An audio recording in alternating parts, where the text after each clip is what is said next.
اعوذ باللہ من الشیطان الرجیم بسم اللہ الرحمن الرحیم الحمد للہ رب العالمین وصلی اللہ علی محمد وآلہ الطاہرین اما بعد فقد قال الامام الحسین علیہ السلام انی لم اخرج عشرا ولا باطرا ولا مفسدا ولا ظالما انما خرجت لطلب الاصلاح فی امت جدی۔ عزیزان محترم، قیام امام حسین علیہ السلام کے کیا اسباب تھے، اس موضوع پہ انشاءاللہ سلسلہ وار چند جلسات میں گفتگو کا سلسلہ رہے گا۔ آج اس سلسلے میں پہلی اور مقدماتی گفتگو ہے۔ امام حسین علیہ السلام کا قیام کربلا بہت ایک عظیم سانحہ، ایک بہت ہی عظیم واقعہ ہے، اور اس واقعے سے متعلق بہت سارے سوالات ذہنوں میں اٹھتے ہیں، اور قدیم الایام سے یہ واقعہ مورد بحث اور ڈسکس ہوتا رہا ہے۔ امام حسین علیہ السلام نے کیوں قیام کیا؟ اس کے پیچھے کیا عوامل کار فرما تھے؟ امام حسین علیہ السلام کو مدینہ سے نکلنے کی کیا ضرورت تھی؟ مدینہ میں بیٹھے رہتے جس طرح دیگر اصحاب موجود تھے، دیگر افراد موجود تھے، امام حسین علیہ السلام بھی مدینہ میں رہتے، مدینہ ان کے لیے امن کا باعث تھا اور یہ واقعہ رونما نہ ہوتا۔ یا امام حسین علیہ السلام نے اگر کہیں جانا تھا، قیام کرنا ہی تھا، تو کوفہ کی طرف ہی کیوں گئے؟ دوسرے شہروں یا دوسرے علاقوں میں کیوں نہیں گئے؟ اس طرح کے اور بہت سارے سوالات ذہنوں میں آتے ہیں قیام امام حسین علیہ السلام سے متعلق۔ تو اس سلسلے میں عرض یہ ہے کہ واقعہ کربلا کو یا کسی بھی تاریخی واقعے کو سمجھنے کے لیے چند چیزوں کی طرف توجہ کرنا ضروری ہوتی ہے۔ کوئی بھی واقعہ جب رونما ہوتا ہے تاریخ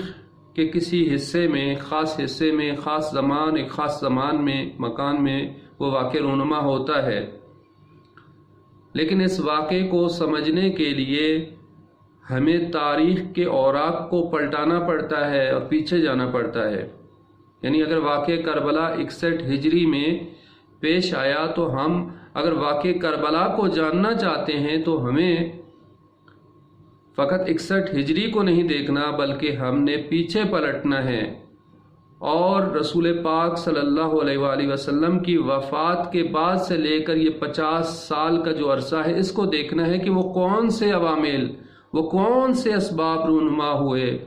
جس کی وجہ سے امام حسین علیہ السلام کا یہ قیام اور قیام کربلا سامنے آتا ہے۔ تو بس کسی بھی تاریخی حادثے یا واقعے کو سمجھنے کے لیے ہم فقط اسی ایک زمانہ جس میں وہ واقع رونما ہوا ہے فقط اس کو نہیں دیکھنا، بلکہ ہم نے پیچھے پلٹنا ہے، تاریخ کے اوراق کو پلٹانا ہے اور پیچھے پلٹ کے دیکھنا ہے کہ یہ واقعہ کیسے اور کن عوامل اور اسباب کے تحت یہ رونما ہوا۔ دوسرا نقطہ یہ کہ کسی بھی تاریخی واقعے کو جاننے کے لیے یہ جاننا ضروری ہے کہ اس واقعے کے اندر جو شخصیات ہیں، جو کریکٹرز ہیں، وہ کون ہیں۔ ان شخصیات کے بارے میں، ان کے کردار کے بارے میں، ان کی تاریخ کے بارے میں جاننا ضروری ہے۔ مثلا واقعہ کربلا میں اگر ہم دیکھتے ہیں کہ حق اور باطل ہے، ایک طرف امام حسین اور ایک طرف یزیدی لشکر ہے، تو ہم نے دونوں طرف میں موجود افراد کے کریکٹرز کو دیکھنا ہے، دونوں طرف کے افراد کو دیکھنا ہے کہ یہ کیسے افراد ہیں کہ جو آمنے سامنے ہیں۔ جب تک ہم ان افراد کو نہیں جانچیں گے، نہیں دیکھیں گے، اس وقت تک ہمیں واقعہ کربلا یا کوئی بھی تاریخی واقعہ ہو سمجھ میں نہیں آئے گا۔ اور تیسرا اہم نقطہ جو اس حوالے سے ضروری ہے وہ یہ کہ کسی بھی جو بھی واقعہ رونما ہوتا ہے، وقوع پذیر ہوتا ہے، تو اس کے جو حقائق ہیں ان کو جاننے کے لیے ضروری ہے کہ اس سے قریب الوقوع بہت سارے دیگر جو واقعات رونما ہوئے ہیں اس سے پہلے یا اس کے بعد ان کو بھی جانا جائے۔ کیا واقعہ کربلا سے پہلے کون سے واقعات رونما ہوئے یا واقعہ کربلا کے بعد کون سے واقعات رونما ہوئے، ان کو بھی جاننا ضروری ہے اگر ہم صحیح طرح سے تحلیل کرنا چاہتے ہیں اور صحیح طرح سے اس واقعے کو سمجھنا چاہتے ہیں کہ کیا اسباب اور کیا عوامل کار فرما تھے۔ اور چوتھا نقطہ جو بڑا اہم ہے وہ یہ کہ قیام کربلا کے اسباب اور عوامل کیا تھے اور قیام کربلا کے اہداف کیا تھے، یہ دو الگ ٹاپکس ہیں۔ اکثر یہی ہوتا ہے کہ جب ہم کربلا کے واقعے کی تحلیل کرتے ہیں تو اسباب اور اہداف کو مکس کر دیا جاتا ہے، مخلوط کر دیا جاتا ہے، جس کی وجہ سے یہ واقعہ صحیح طرح سے سامنے نہیں آتا، کھل کے سامنے نہیں آتا۔ مثلا بعض لوگوں نے کہا کہ امام حسین کو کیا پڑی تھی نعوذ باللہ کہ وہ جو ہے وہاں سے اٹھتے مدینہ سے اور پھر آ کے جو ہے وہ کربلا کے میدان میں آ کے تک تنہا مارے جاتے۔ اگر امام حسین آرام سے بیٹھ جاتے، سکون سے بیٹھ جاتے تو اس طرح کی نوبت ہی نہ آتی۔ تو اس کی وجہ یہ ہے کہ ہم نے اس کے عوامل اور اسباب اور اس کے اہداف دونوں کے درمیان فرق نہیں کیا کہ کیا اسباب تھے کہ جس کی وجہ سے، کیا عوامل درپیش تھے کہ جس کی وجہ سے امام حسین علیہ السلام کو اٹھنا پڑا، اور پھر امام حسین کے اہداف کیا تھے اس واقعے سے، اس قیام کربلا سے۔ تو لہٰذا دونوں میں جاننا ضروری ہے فرق کہ اسباب یعنی وہ عوامل، وہ علتیں جن کی وجہ سے یہ واقعہ رونما ہوا، اور اہداف یعنی کہ یہ واقعہ جب رونما ہو رہا ہے امام حسین علیہ السلام اس واقعے سے کیا نتائج لینا چاہتے ہیں اور کن نتائج تک پہنچنا چاہتے تھے۔ تو لہٰذا دونوں میں فرق کرنا ضروری ہے۔ پانچواں نقطہ یہ کہ جو بھی تاریخی واقعہ یا سانحہ جب رونما ہوتا ہے تو جتنا وہ عظیم ہوگا، جتنا بڑا ہوگا، اسی طرح سے اس کے اسباب، اس کے عوامل، اس کے اہداف بھی اتنی ہی بڑے ہوں گے۔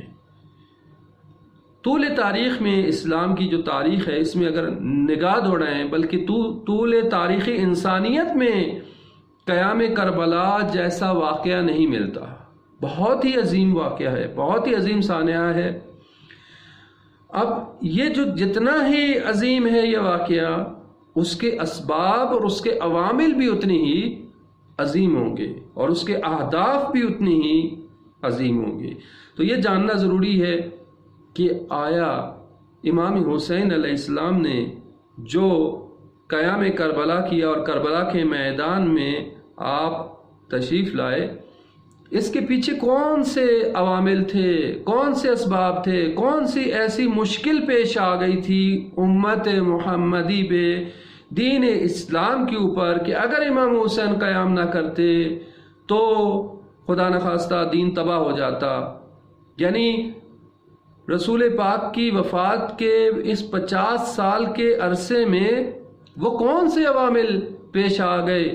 اس 11 ہجری سے لے کر 61 ہجری تک کون سے عوامل پیش آ گئے تھے، کون سے ایسے اسباب اور مشکلات پیش آ گئی تھی امت محمدی میں، اور دین اسلام پہ کون سی مشکل پیش آئی تھی کہ جس کی وجہ سے امام حسین علیہ السلام کو یہ واقعہ اور کربلا کا قیام کرنا پڑا۔ اور اگر امام حسین کربلا میں قیام نہ کرتے، اپنی جان نثار نہ کرتے، تو دین اسلام تباہ ہو جاتا، دین اسلام نابود ہو جاتا۔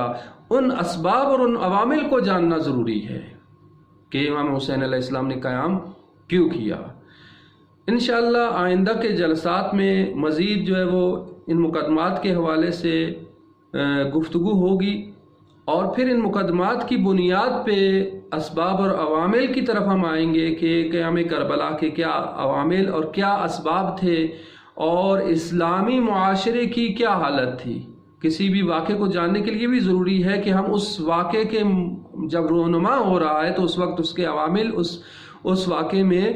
جو معاشرے کے حالات تھے، ان معاشرے کے حالات کی طرف بھی نگاہ دوڑائی جائے کہ وہ واقعہ جب رونما ہوا تو معاشرے کے کیا حالات تھے، لوگوں کی کیا حالت تھی، لوگوں کی سطح فکری کیا تھی، لوگوں کے عقائد کیا تھے، ان تمام چیزوں کو جاننا ضروری ہے تاکہ ہم صحیح طرح سے واقعہ کربلا کو سمجھ سکیں۔ انشاءاللہ اللہ تعالی ہم سب کو توفیق دے کہ ہم امام حسین علیہ السلام کے قیام کے اسباب اور ان کے عوامل اور ان کے اہداف کو صحیح طرح سے سمجھ سکیں، تاکہ ہم بھی امام حسین علیہ السلام کے راستے پہ چل سکیں، اور اللہ تعالی ہم سب کو امام حسین علیہ السلام کی شفاعت سے بہرہ مند فرمائے۔ والسلام علیکم ورحمۃ اللہ وبرکاتہ۔